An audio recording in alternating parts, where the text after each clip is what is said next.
grosse bagarre.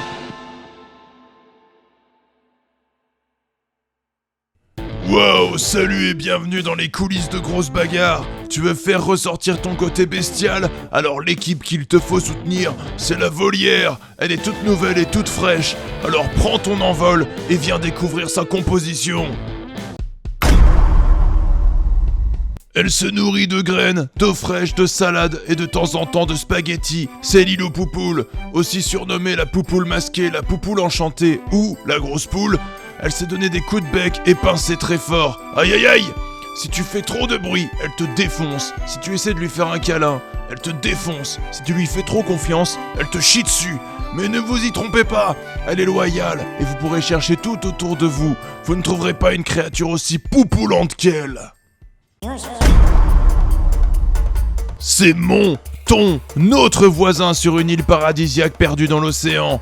Une journée de lionceau, c'est se lever vers 10h du mat, faire un peu d'aérobic, mais pas trop, faut pas déconner non plus, attraper des insectes avec son filet, jouer avec son casque de réalité virtuelle, manger des sucreries, principalement, et dormir tôt, parce que pioncer, il adore ça. Alors que diable fait-il dans Grosse Bagarre ? Parce que ça reste un putain de lion, bordel! Et s'il ne fait pas un peu d'exercice physique pour évacuer sa rage, il risque de bouffer sa voisine gazelle! Créé par le Dr Foxenstein pour détruire Pampoitou, Babylone tire son nom de la première musique qu'il a entendue. C'était du reggae. Victime d'une relation extrêmement toxique, il s'est libéré du joug de son père pour aller mener sa propre vie. Aujourd'hui résident du camping des Flaubert, il travaille en tant qu'animateur tout au long de l'année. Sa spécialité, croyez-le ou non, mais c'est l'aquagym. Élu Miss PQ l'été dernier, il porte son titre avec fierté. Qui aurait pu croire que derrière ses boulons en acier se cachait, en fait, une grosse peluche? Ça sent le trépas! King, en plus d'être un gorille géant, est l'un des derniers habitants de l'île du trépas du gueux, reconnaissable parmi 1000 à sa forme de gueux qui trépasse. Maire de la cité de Trépas-les-Bains, il a également été président de Pampoitou. Mais au final, il est revenu à ce qu'il sait faire de mieux, faire trépasser des gueux. C'est son métier, mais c'est aussi sa passion. Tantôt gentil, tantôt méchant, King ne sait jamais comment s'aligner et a du mal à suivre son cœur. Récemment, on l'a vu cultiver des gueux comme si c'était des légumes sur la planète Ponctimol. Quelle histoire! Quand tu penses qu'elle est calme et toute mignonne, elle se met à courir hyper vite pour te sauter à la gueule. C'est ça la méthode Plume.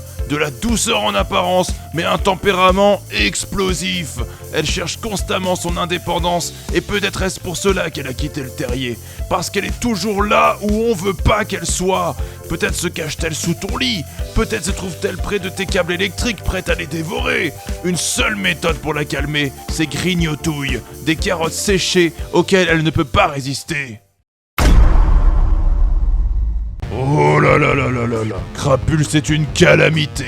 On n'aurait jamais dû verser ces déchets radioactifs dans la mare de Santaflux. C'est ainsi qu'est née Crapule, créature mi-grenouille, mi-monstre. À peine sortie de la mare, elle s'est rendue au pôle emploi Pampoitois où on lui a dit « Mais madame, prenez au moins une douche !» Et donc après une douche, on lui a conseillé de rejoindre Grosse Bagarre parce qu'on la voyait mal empaqueter des ananas. C'est embêtant. Crapule n'a pas vraiment de diplôme, parce que, ça existe pas les universités pour grenouilles. Et ouais. Tout ce beau monde, messieurs, dames, forme la Volière. Son objectif, de poter le derrière. Alors tiens-toi prêt et suis l'actu de Grosse Bagarre. Grosse bagarre.